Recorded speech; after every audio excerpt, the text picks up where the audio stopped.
Welcome to the Emerging Lawyer series at the Coffee Corner Show powered by the Emerging India Forum TIF and a tech partner, Prime Infotech Solution. Theme is Startup Statutes and Strategy, Structuring Growth in the Legal World. We have with us a guest speaker, Rahul Roy, Senior Principal Associate at Constellation Blue. From managing complex investment structures to leading compliance frameworks for startups, venture capitalists, and private equity funds, Rahul's journey is the definition of precision, patience, and purposeful innovation.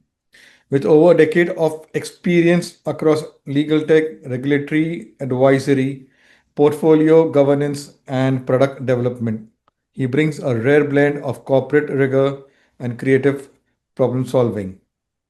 In this candid conversation, Rahul opens up about his roots, rise, and reflections from his early days in Kolkata to the dynamic startup corridors of Bengaluru. Whether you're a founder, investor, or aspiring legal professional, this episode is filled with insight, humor, and hard earned truths that go well beyond the fine print. So, welcome, Rahul, to today's Coffee Conversation episode. Thank you so much. Yeah, so let me explain you. There'll be three rounds: professional journey, personal journey, and a rapid fire round where you'll be in the hot seat and years inspiring Legal AI 101. But I'll give you one more book. So you will be winning two books since you're advising the startup world. Startup, Oh, that is brilliant. reset, revisit, and relaunch. So you have to work hard. Absolutely. Okay.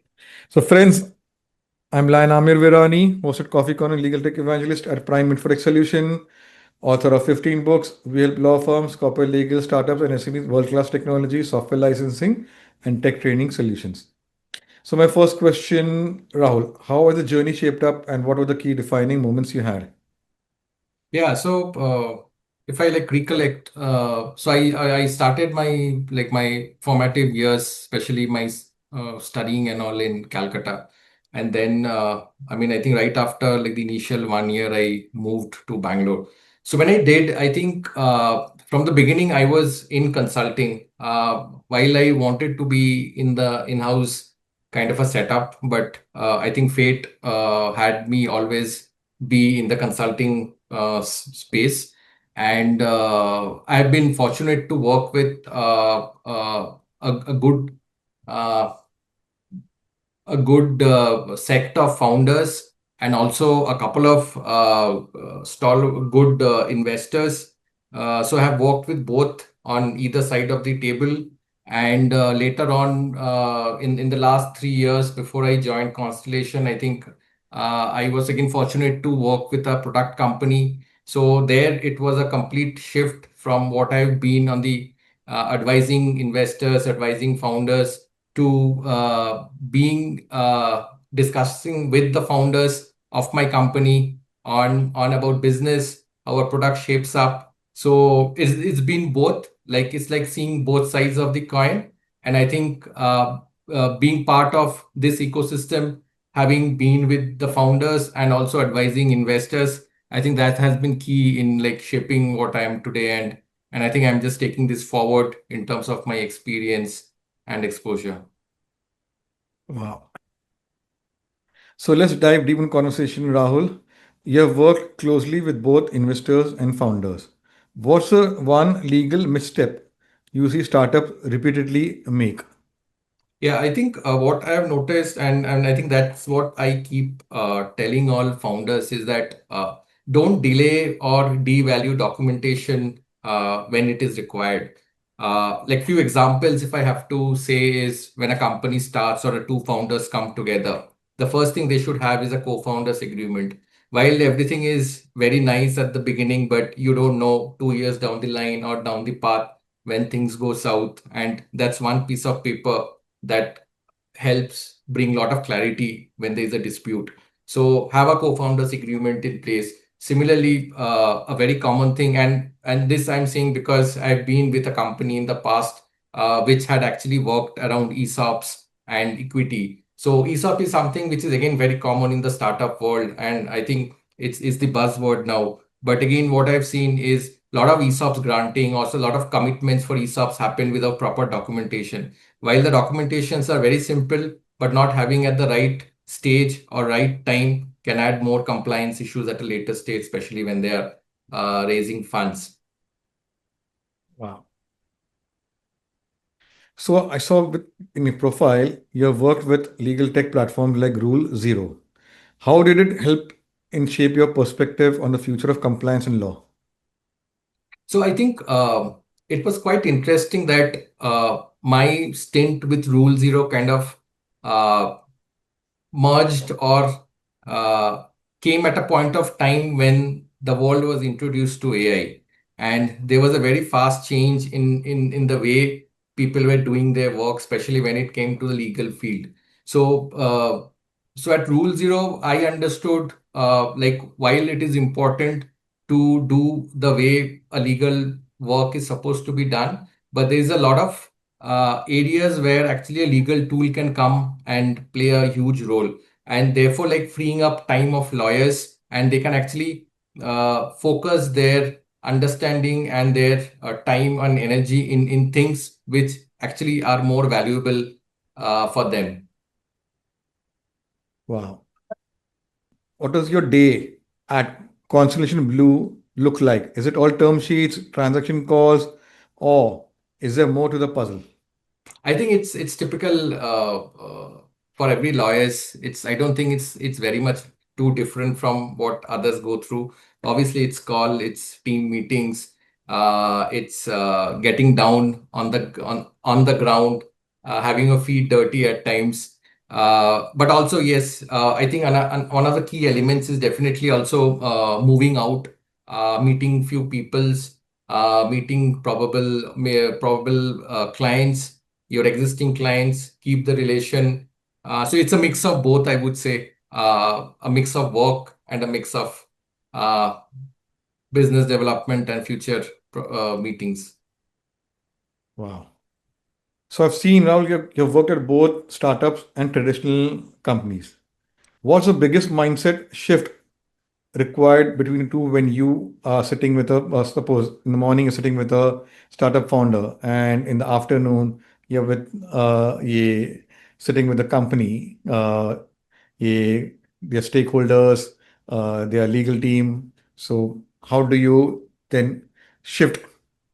Yeah, I think the important thing which I have learned while interacting with founders over the past years is that when you're talking to a founder, business comes first.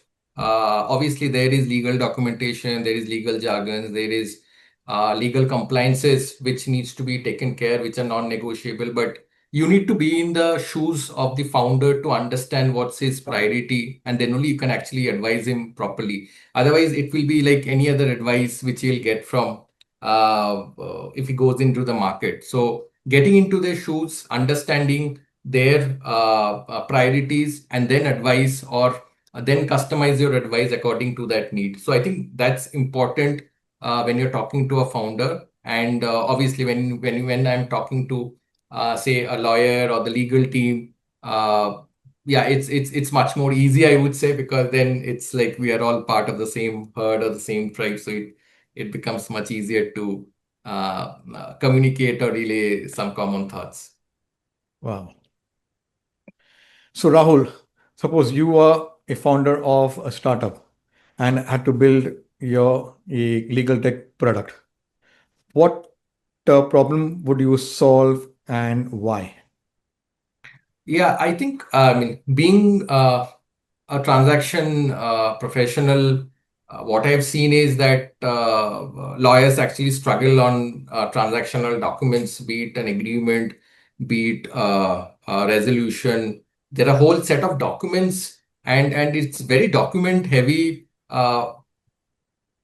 For the entire transaction is very highly documented. So maybe one particular value we are entering like 300 places or 100 places. So why not have a software or a platform that kind of automates everything and makes life simpler for us as lawyers? So I think it would be definitely worth developing a product which would actually simplify all these agreements. You don't need to sit and redraft everything.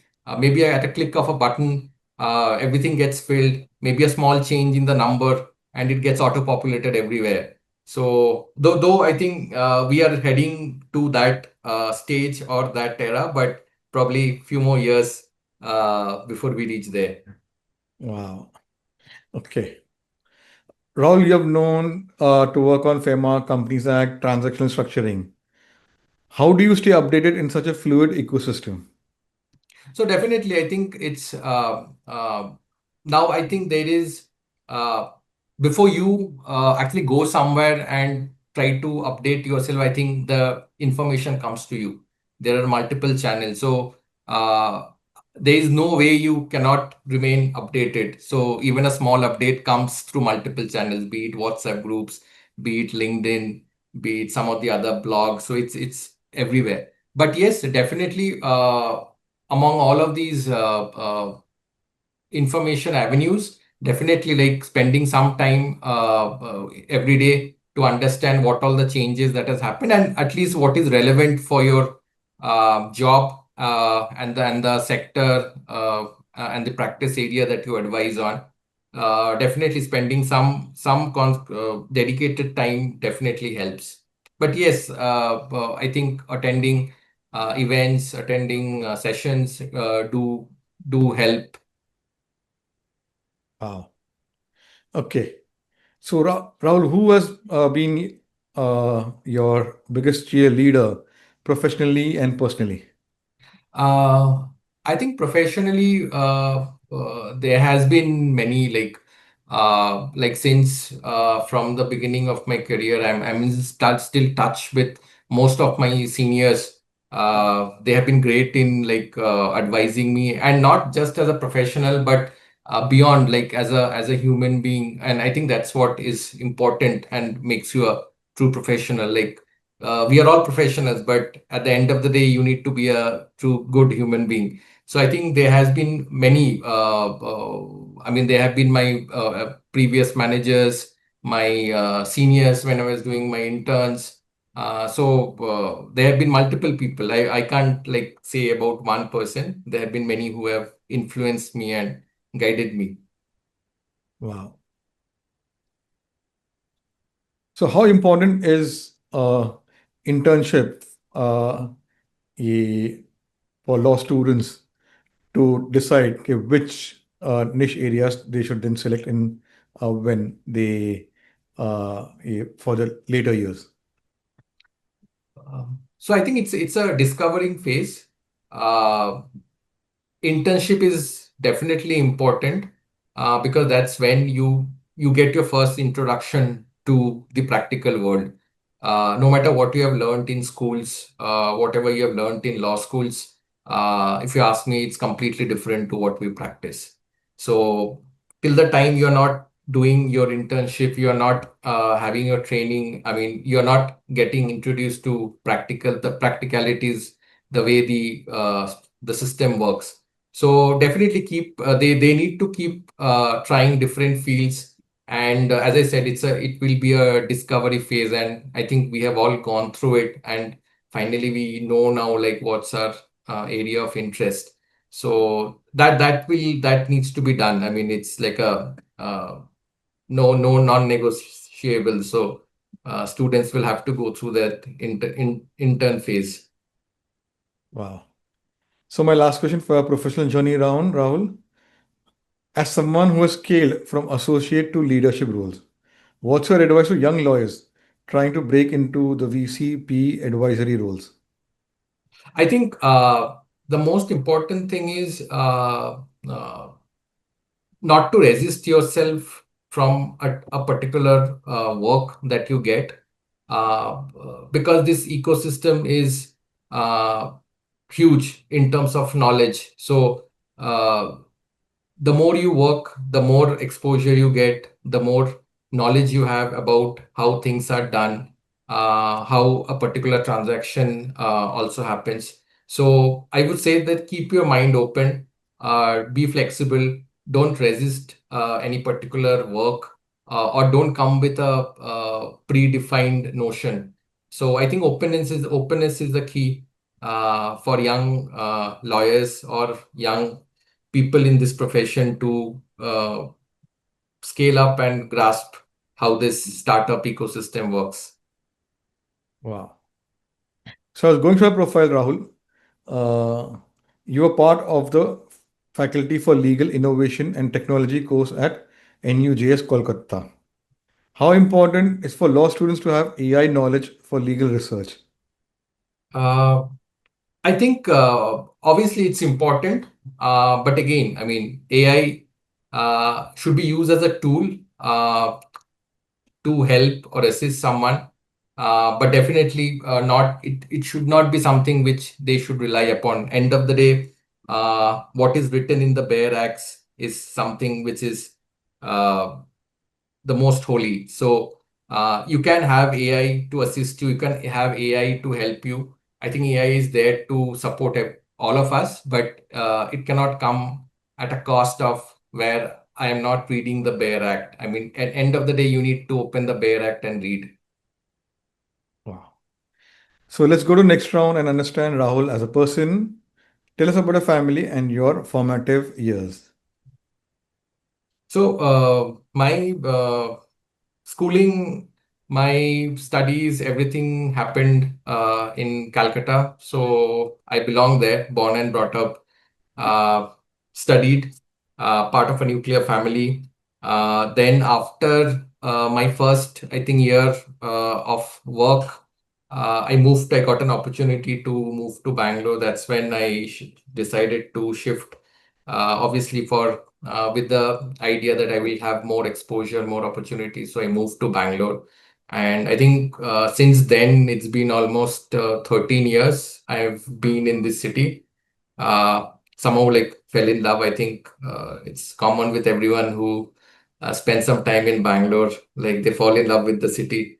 So I think it's similar for me also.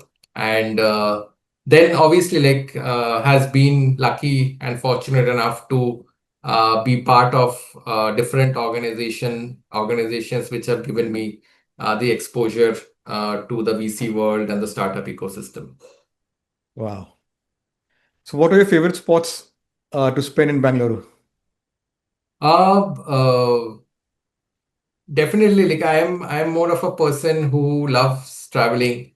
So in and around Bangalore, there are multiple places, like many places. I mean, I can't like name one, but whenever I get time, there is a off or a weekend, no work, I would love to go out for a drive and go to some nearby places in and around Bangalore. Wow. So Rahul, you have a background in public relation and art studies. Do these creative roots show up in your life today? Yes, I think what I believe is whatever you learn in your life, nothing goes to waste. So it always comes and uh, helps you whatever you're doing right now. So while I started my career in public relations and corporate communications, I think that understanding, that knowledge does help me even today when I'm drafting something, when I'm preparing a document. That nuanced knowledge, I think, does help even today when I'm doing any paperwork. Plus, obviously, coming from a public relations background, it's important, I think, even as a lawyer, to have that relation, build that network, because for us, the next client always comes what we call through farming of our immediate relations.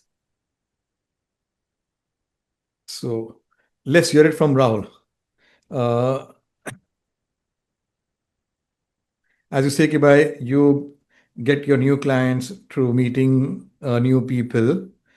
So how do you introduce yourself in one sentence at a networking event? This will help you. See why I'm asking you this question. This will help the young lawyers when they go out for events and meeting new people. They should know okay, how to introduce yourself because you get only 30 seconds to 1 minute. That Yes. is called magic pitch. Yes. No, absolutely. I think what you said is correct. I mean, when we are meeting at events, there is a very small window that you get, and everyone's attention span is very less. So, I would introduce myself as a compliance professional. I think end of the day, that's what I relate myself with, a compliance professional. And then depending on if the time that I get to spend with that person, I will talk a little more about what I do and what my organization does. Good. So when not in the middle of a compliance call, what hobby helps you to switch off? Uh, I think definitely, as I said, like I love traveling. So that kind of gives me the release or the break that I need to relook at things. And also when I'm driving uh, to work and back from work, I think I also get a good amount of time where I can just sit back and think about the day, how things have happened, if there was a problem. Sometimes I do get some ideas there also. So I think on the road or driving is the time when I actually get the me time and some peace of mind. Wow. So if you're a weekend completely off grid, no work, no screens, how would you like to spend? So either I would love to listen to some music and just spend my day lazing around at home, or I would be out exploring some new place. So if your friends had to describe you in three words, what would it be? Uh, Patient, uh, patient, uh, determined, and resourceful. Wow. So is there a childhood memory that brings a smile on your face when you reflect back? There has been many, like definitely, I think some of the best years which I still cherish is the time when I was in school. So had great time with friends. We used to play in the fields in our school. So I think that's one of the lovely memories that I cherish still now of my childhood days. Wow. So my last one is a googly one. Describe Rahul in one line. Uh, I think I'm a compliance profession by day and a storyteller at heart. Wow. So let's put you in the hot seat, the rapid fire round. Term sheet or SHA? Which one's more thrilling? I think SHA, Excel model or whiteboard brainstorm? whiteboard, Startup or structured MNC? What's more fun to advise? startup structure, Your go-to comfort food? uh, biryani, Your favorite color? blue. Best piece of advice received? Uh, this is, I have to think, just mind your own business. Your dream travel place? Europe, Tea or coffee to recharge? coffee. So you did well. And here's your both books, which we'll autograph and send to you. Thank you. So, friends, it was a lovely conversation with Rahul Roy. Don't mistake him from Ashiki. So, so all the young legal professionals out there who want to venture into VCP advisory uh, and work with startup founders, this is the episode where Rahul will take you to the journey of sharing insights, working with startup founders, and subscribe to the Coffee Corner Show where there are 500 plus speakers out there sharing their professional, personal journey insights. And if you want to be featured like Rahul, visit our website, the Emerging India Forum, or LinkedIn page, the Emerging India Forum, or connect with one of the coffee speakers to put in a word, and they would. We will continue a conversation or a cup of coffee. So stay safe. We meet tomorrow and continue the journey inspiring over a cup of coffee. Take care. Thank you. Thank you.